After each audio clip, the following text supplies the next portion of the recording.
نحمدہ و نصلی علی رسول الکریم اما بعد۔ صحیح البخاری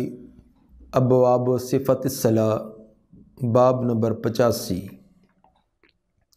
باب الی این یرفع یدیہ، باب ہے کہ نمازی کہاں تک ہاتھوں کو اٹھائے۔ نماز شروع کرتے، رکوع جاتے، رکوع سے اٹھتے ہوئے رفع الیدین کا تذکرہ گزشتہ ابواب میں ہوا تھا۔ اس باب میں امام بخاری رحمہ اللہ یہ بات ثابت کرنا چاہتے ہیں کہ ہاتھوں کو کہاں تک اٹھانا چاہیے۔ چنانچہ یہ مسئلہ چونکہ دو قسم کی روایات آتی ہیں، کندھوں کے برابر اور کانوں کی لو کے برابر تک، اس لیے امام بخاری رحمہ اللہ نے کوئی حتمی فیصلہ نہیں دیا، بلکہ یہ فرمایا کہ الی این یرفع یدیہ، کہ نمازی آدمی کہاں تک ہاتھوں کو اٹھائے۔ اس میں پہلا ابو حمید ساعدی رضی اللہ تعالی عنہ کی جو مشہور روایت ہے اس کا حوالہ دیا کہ وقال ابو حمید فی اصحابہ، ابو حمید ساعدی رضی اللہ تعالیٰ عنہ نے اپنے ساتھیوں کے اندر نماز کا جو تذکرہ کیا تھا، جو انہوں نے کہا تھا کہ میں نماز تمہارے سامنے ادا کرتا ہوں، میری نماز کو دیکھنا، کوئی اس کا کوئی کمی تو نہیں، اس کی طرح اشارہ ہے۔ اس کے اندر ہے کہ رفع النبی صلی اللہ علیہ وسلم حذو منکبیہ، آپ صلی اللہ علیہ وسلم نے اپنے ہاتھوں کو کندھوں کے برابر اٹھایا، دونوں ہاتھوں کو کندھوں کے برابر اٹھانے کا تذکرہ۔ ابو حمید رضی اللہ تعالیٰ عنہ کی یہ روایت متصل سند کے ساتھ آگے باب سنت الجلوس فی التشہد حدیث نمبر 828 کے تحت آ رہی ہے۔ حدیث نمبر 738، قال حدثنا ابو الیمان قال اخبرنا شعیب عن الزہری قال خبرنا سالم بن عبد اللہ ان عبد اللہ بن عمر رضی اللہ عنہما قال رأیت النبی صلی اللہ علیہ وسلم افتتح التکبیر فی الصلاۃ۔ عبداللہ بن عمر رضی اللہ عنہما فرماتے ہیں، میں نے نبی صلی اللہ علیہ وسلم کو دیکھا افتتح تکبیر فی الصلاۃ، نماز کو اللہ اکبر تکبیر اللہ اکبر سے افتتاح کرتے، آغاز کرتے، فرفع یدیہ حین یکبر حتی یجعلہما حذو منکبیہ، اپنے ہاتھوں کو اٹھاتے جس وقت تکبیر کہتے اور دونوں ہاتھوں کو کندھوں کے برابر کرتے۔ منکب کندھوں کو کہا جاتا ہے، دونوں کے برابر کرتے۔ فرماتے ہیں وَإِذَا كَبَّرَ لِلرُّكُوعِ فَعَلَ مِثْلَهُ، جب رکوع کے لیے تکبیر کہتے تو پھر بھی اسی طرح ہی رفع الیدین کرتے، یعنی کندھوں کے برابر۔ وَإِذَا قَالَ سَمِعَ اللَّهُ لِمَنْ حَمِدَهُ فَعَلَ مِثْلَهُ، جب رکوع سے کھڑے ہوتے سمیع اللہ لمن حمدہ کہتے، اس وقت بھی اسی طرح کرتے، یعنی دونوں ہاتھوں کو کندھوں کے برابر تک اٹھاتے۔ وقال ربنا ولک الحمد، اور کھڑے ہو کر ربنا ولک الحمد ادا فرماتے۔ ربنا ولک الحمد اور ربنا لک الحمد دونوں طرح الفاظ ہیں، دونوں طرح جواز ہے۔ ولا یفعل ذلک حین یسجد، اور یہ رفع الیدین نہ کرتے تھے سجدے کو جاتے وقت، ولا حین یرفع رأسہ من السجود، اور نہ جب سجدے سے سر اٹھاتے اس وقت، سجدے کو جاتے ہوئے اور سجدے سے سر اٹھاتے ہوئے رفع الیدین نہ کرتے تھے، البتہ رکوع کو جاتے اور رکوع سے اٹھتے وقت رفع الیدین آپ کرتے تھے۔ یہ روایت اس سے دو مسئلے واضح ہوئے، ایک تو ہاتھوں کو اٹھانے کی یعنی رفع الیدین کرنے کی کہاں تک یہ رفع الیدین کرنی چاہیے، اس حدیث سے ثابت ہوا کہ کندھوں کے برابر۔ اور دوسرا، رکوع کو جاتے اور رکوع سے اٹھتے وقت بھی رفع الیدین کرنے کا اس بات، امام بخاری رحمہ اللہ رفع الیدین کے اس بات میں 5 روایتیں لائے ہیں، جبکہ امام مسلم 6 روایتیں انہوں نے بیان کی ہیں، اور امام ابو داؤد نے سنن ابی داؤد کے اندر 9 روایتیں، اور سنن نسائی کے اندر امام نسائی 20 روایتیں لائے ہیں، اور ابن ماجہ کے اندر بھی 8 روایتیں ہیں۔ ان تمام کتب احادیث کے اندر رفع الیدین کرنے کی احادیث موجود ہیں، اور اس میں رفع الیدین کرنا اور اس کو ہاتھوں کو اٹھانے کی مقدار دونوں بیان کی ہے۔ باقی رفع الیدین کی مقدار جو ہے اس جگہ تو اس حدیث میں تو حذو منکبیہ کندھوں کے برابر تک بیان کی گئی ہے۔ البتہ مالک بن حویرث رضی اللہ تعالیٰ عنہ کی حدیث جس کے اندر حتی یحاذی بہما فروع اذنیہ کے لفظ ہیں کہ کانوں کی فروع تک آپ نے ہاتھوں کو اٹھایا، یہ ابو داؤد کی بھی روایت ہے، اور صحیح مسلم کی حدیث نمبر 391 کے اندر بھی الفاظ ہیں۔ اس اعتبار سے یہ بھی جواز ہے کہ ہاتھوں کو کانوں کی فروع تک اٹھایا جائے۔ فروع سے مراد بعض نے تو یہ نیچے والا حصہ شحم مراد لیا، اور بعض نے اوپر والا حصہ۔ بہرحال کانوں کے اوپر والے حصے کے برابر تک بھی ہاتھوں کو اٹھانے کا جواز ہے۔ اور ایک روایت کے اندر امام شافعی رحمہ اللہ نے اس کو مد نظر رکھتے ہوئے دونوں میں تطبیق بھی دی ہے،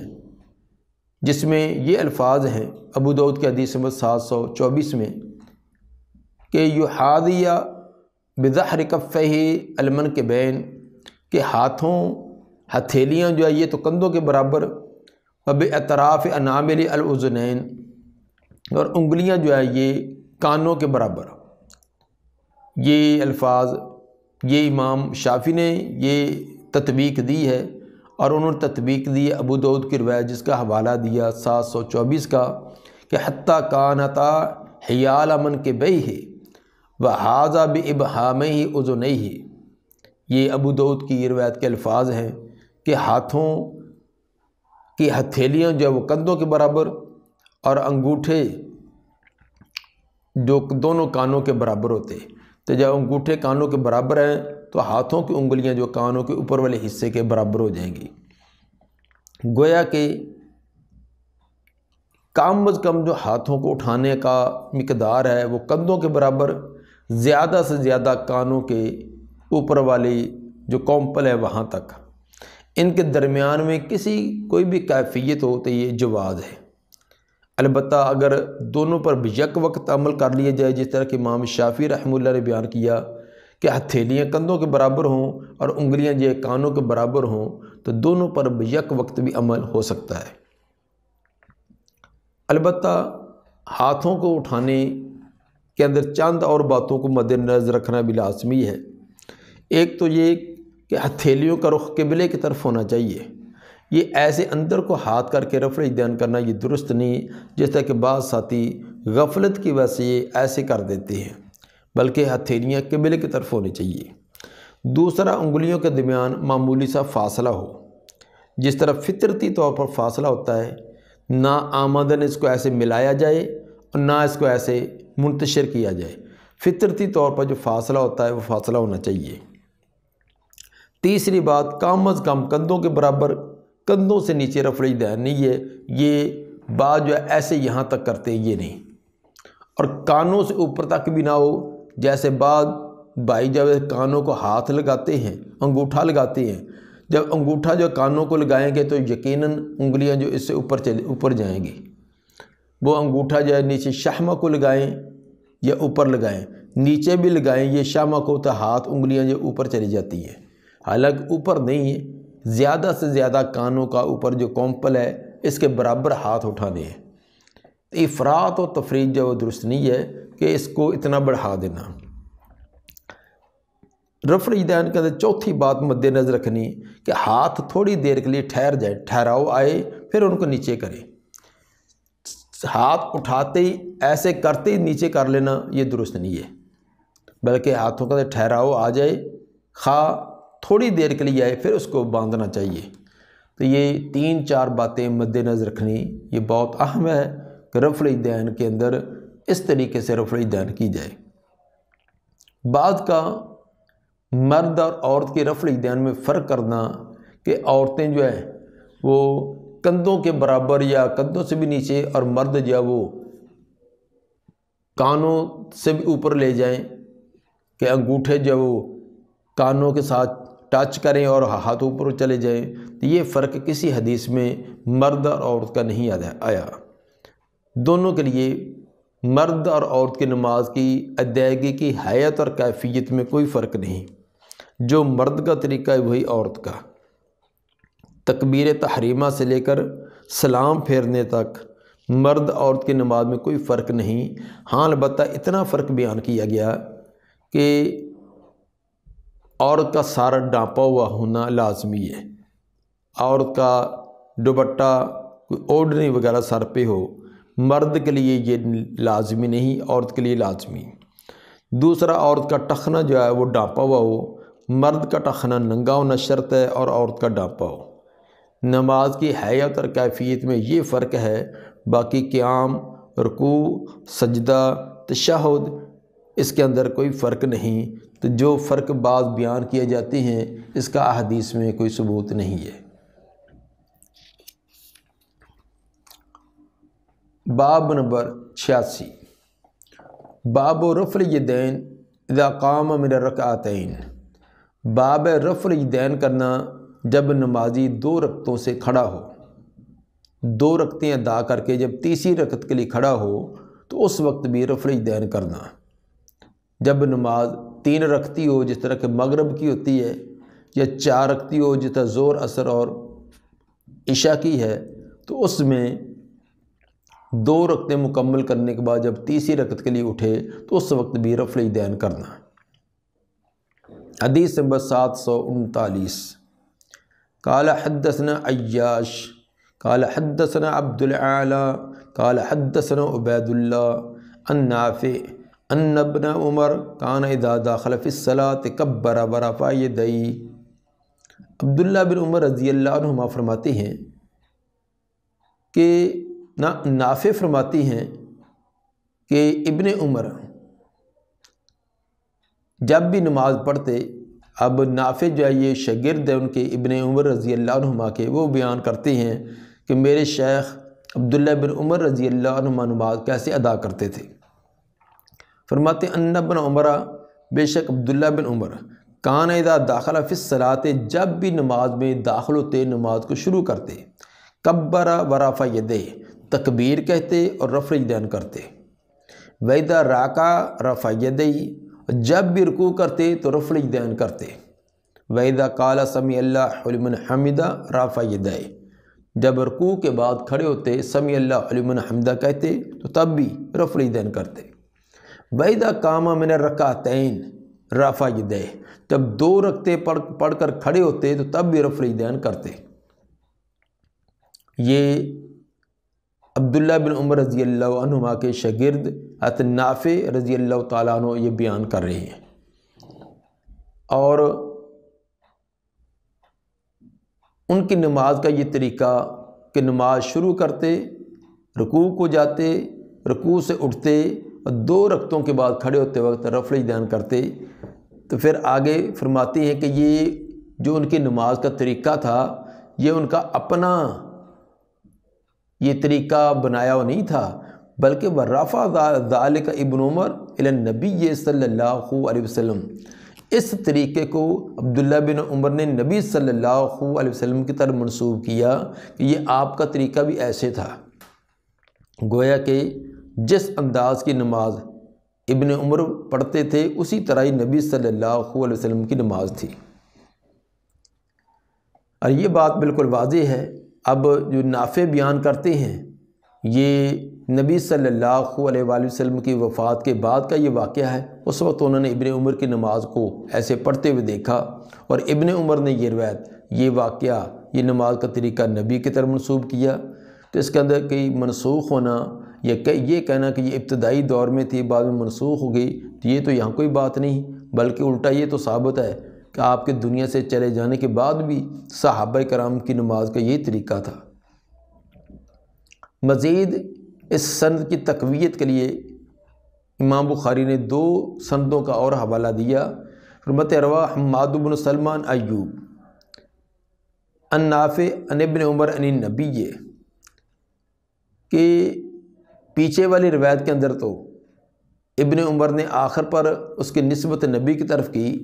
لیکن جو ایوب نافع سے بیان کرتے ہیں اور وہ ابن عمر سے بیان کرتے وہ ان النبی، وہ نبی صلی اللہ علیہ وسلم کی طرف ہی ابتدا میں منسوب کرتے ہیں۔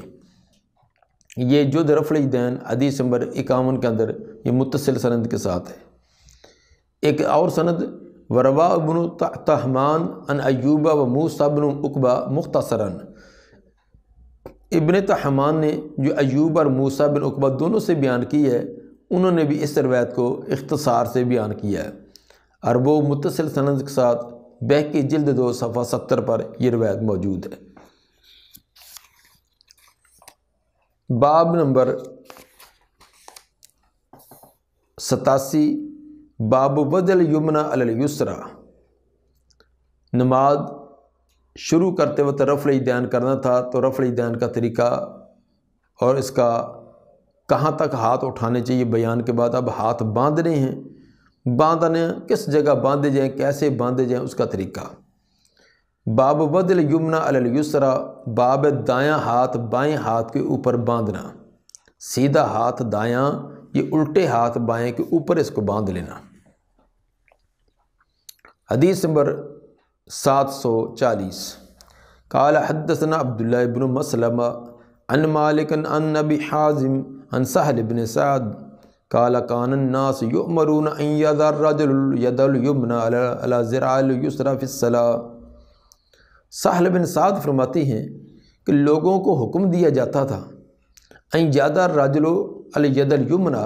کہ آدمی اپنا دایاں ہاتھ رکھ لے علی ذراع الیسری، اپنے بائیں ران پر، فی الصلاۃ، نماز میں،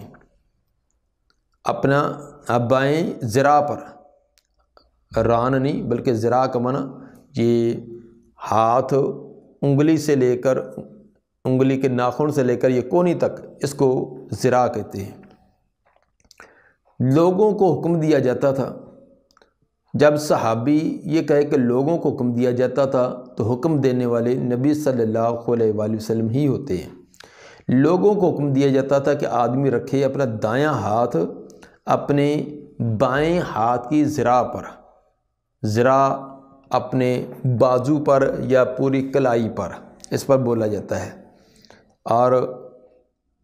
اس دیگر روایات کے اندر کی صراحت اور وضاحت بھی ہے کہ دایاں ہاتھ کو بائیں ہاتھ پر رکھنے کی پوری کیفیت کیا بنے گی۔ چنانچہ ابو داؤد و سنن نسائی کی روایت میں جو وائل بن حجر رضی اللہ تعالیٰ عنہ کی روایت ہے کہ ثم وضع ید الیمنی علی ظہر کف الیسری والرسغ والصاعد، کہ آپ نے دایاں ہاتھ بائیں ہاتھ کی ہتھیلی کی پشت پر اور آگے رسغ اس جوڑ پر اور صاعد آگے یہ کلائی پر، تینوں پر رکھا۔ دایاں ہاتھ بایاں ہاتھ کی ہتھیلی کی پشت، یہ پشت پر، اور آگے سے جوڑ رسغ پر اور آگے صاعد پر، یعنی یہ کیفیت تھی کہ دائیں ہاتھ کو بائیں ہاتھ کے اوپر اس انداز سے رکھا۔ یہ ابو داؤد اور سنن نسائی کی روایت، ابو داؤد کی حدیث نمبر 727 اور سنن نسائی کی حدیث نمبر 889، اور ابن خزیمہ کے اندر بھی حدیث نمبر 480 اور ابن حبان کی حدیث نمبر 1860۔ سند کے اعتبار سے صحیح ہے، شیخ البانی رحمہ اللہ نے بھی اس کو صحیح قرار دیا۔ اس روایت کے اندر اچھی طرح وضاحت ہوگی کہ پہلی روایت کے اندر تو جو تھوڑا سا اجمال تھا وہ بھی اس میں واضح ہو گیا کہ ہاتھ رکھنے کی کیفیت، کہ دایاں ہاتھ سیدھا ہاتھ بائیں ہاتھ کی ہتھیلی ہتھیلی کی پشت پر اور آگے جوڑ پر بھی اور تینوں پر رکھا جائے۔ تو یہ روایت اس کے اندر اجمال جو وہ بھی ختم ہو گیا اور پوری کی پوری اس کی اصلی حیت اور کیفیت بیان کر دی گئی ہے۔ اور اسی طرح یہی روایت جو ابن خزیمہ نے بیان کی ہے، ابن خزیمہ کی حدیث نمبر 479، اس کے اندر اور اچھی طرح وضاحت ہے کہ حضرت وائل بن حجر رضی اللہ تعالیٰ عنہ فرماتے ہیں کہ انہ وضعہما علی صدرہ، کہ آپ نے اپنے دونوں ہاتھوں کو اپنے سینے پر باندھا۔ یہاں تو اتنا ہی ہے کہ دایاں ہاتھ بائیں ہاتھ کی ذراع پر رکھا، تو ذراع پر رکھنے کے بعد اس کا محل کون سا تھا؟ تو ابن خزیمہ کی روایت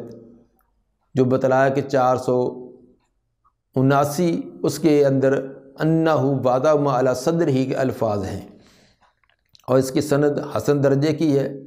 جس کو ابن سید الناس نے شرح ترمذی میں اور علامہ نیموی حنفی نے آثار سنن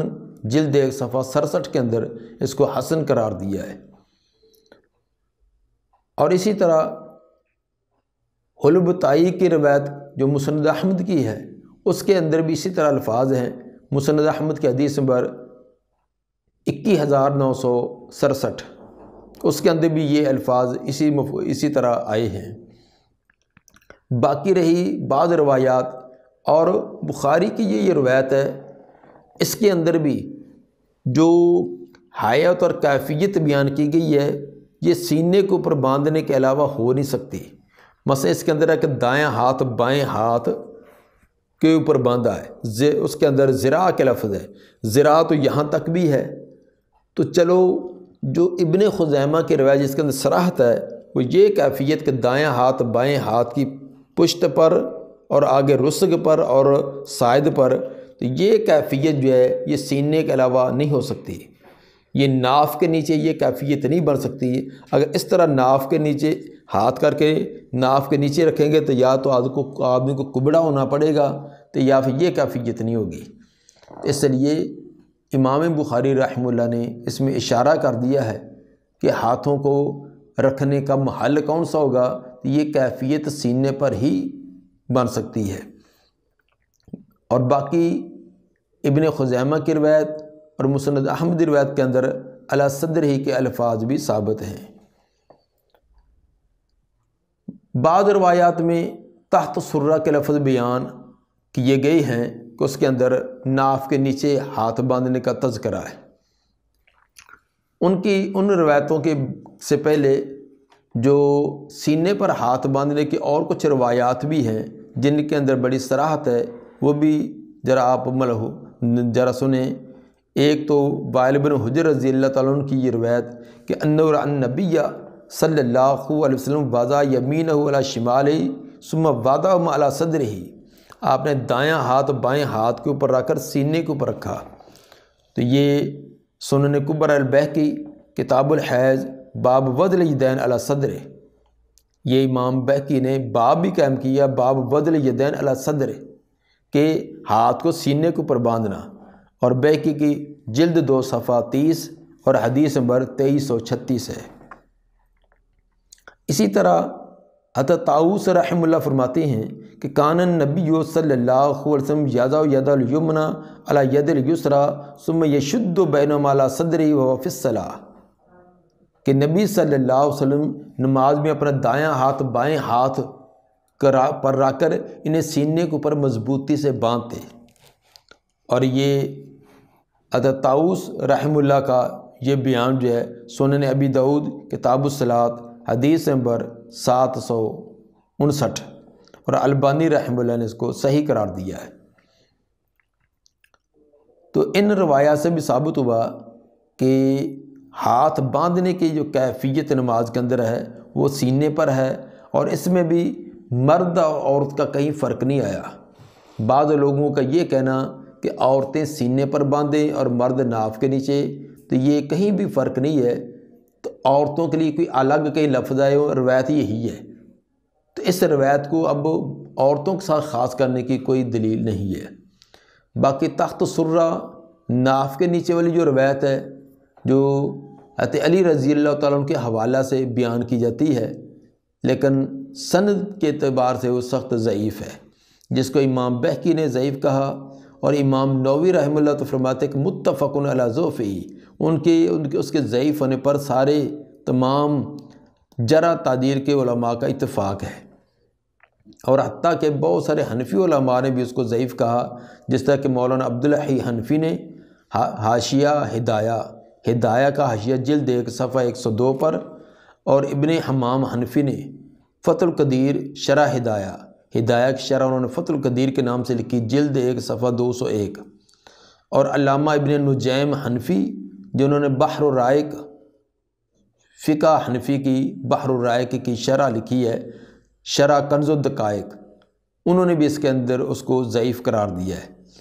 اس موضوع پر اگر کوئی دیکھنا چاہے تو رسالہ فتح الغفور، اس موضوع پر ایک چھوٹا سا رسالہ بہت مفید ہے، جس کا مطالعہ سے آپ کو دونوں فریقین کے دلائل اور ان کی حقیقت واضح ہو جائے گی۔ باب نمبر 88، باب الخشوع فی الصلاۃ، باب ہے نماز کے اندر خشوع کرنا۔ نماز جب شروع کر دی ہے، اب انتہائی خشوع خضوع کے ساتھ پوری کی پوری توجہ الی اللہ ہو۔ حدیث نمبر 741، قال حدثنا اسماعیل قال حدثنی مالک عن ابی الزناد عن العارج عن ابی ہریرہ ان رسول اللہ صلی اللہ علیہ وسلم قال هل ترون قبلتی ہا ہنا، آپ نے فرمایا کیا تم سمجھتے ہو کہ میری توجہ اس طرف ہی ہوتی ہے؟ جب میں نماز پڑھاتا ہوں تو میری توجہ صرف قبلے کی طرف، واللہ ما یخفی علی رکوعکم ولا خشوعکم، اللہ کی قسم مجھ پر تمہارا رکوع اور تمہارا خشوع مخفی نہیں ہوتا، وانی لاراکم وراء ظہری، میں تمہیں پیچھے سے بھی دیکھتا ہوں، اگرچہ میرا رخ آگے قبلے کی طرف ہوتا ہے لیکن پیچھے سے تمہاری نماز کا رکوع اور تمہاری حرکات و سکنات یہ مجھے نظر آتی ہے، میں دیکھتا ہوں۔ خشوع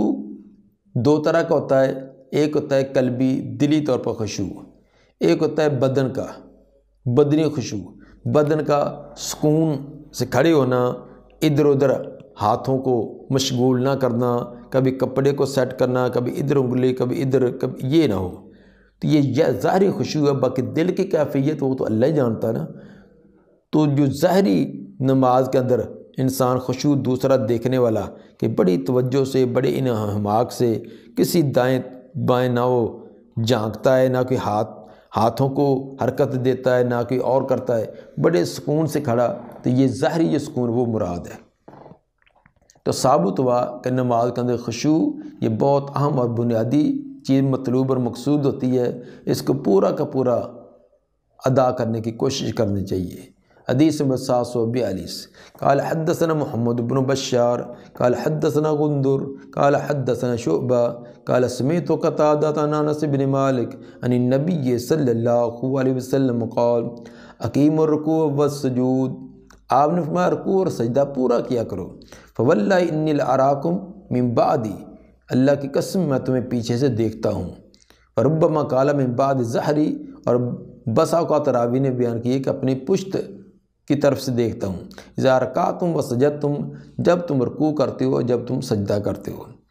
یہ پہلے بھی بات بیان کی جا چکی ہے کہ یہ نماز کے اندر اسپیشل خصوصی طور پر نبی کو یہ اللہ نے معجزہ دیا تھا کہ نماز کے اندر آپ اپنے صحابہ کی نماز ان کے حرکات و سکنات آپ کو نظر آتی، اگر کسی کے اندر کوئی کمی بیشی ہوتی تو نماز کے فوراً بعد آپ اصلاح فرما دیتے۔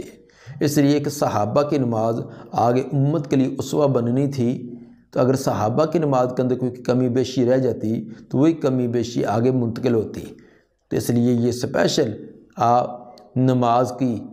اندر تو پوری کی پوری ان کی کیفیت جو ہے نبی صلی اللہ علیہ وسلم کو دکھلائی جاتی اور آپ ان کی اصلاح گاہے بگاہے فرماتے رہتے۔ دعا ہے کہ اللہ تعالیٰ نبی صلی اللہ علیہ وسلم کے فرامین پر کما حقہ عمل کرنے کی توفیق عطا فرمائے۔ سبحان ربک رب العزت عما یصفون وسلام علی المرسلین والحمد للہ رب العالمین۔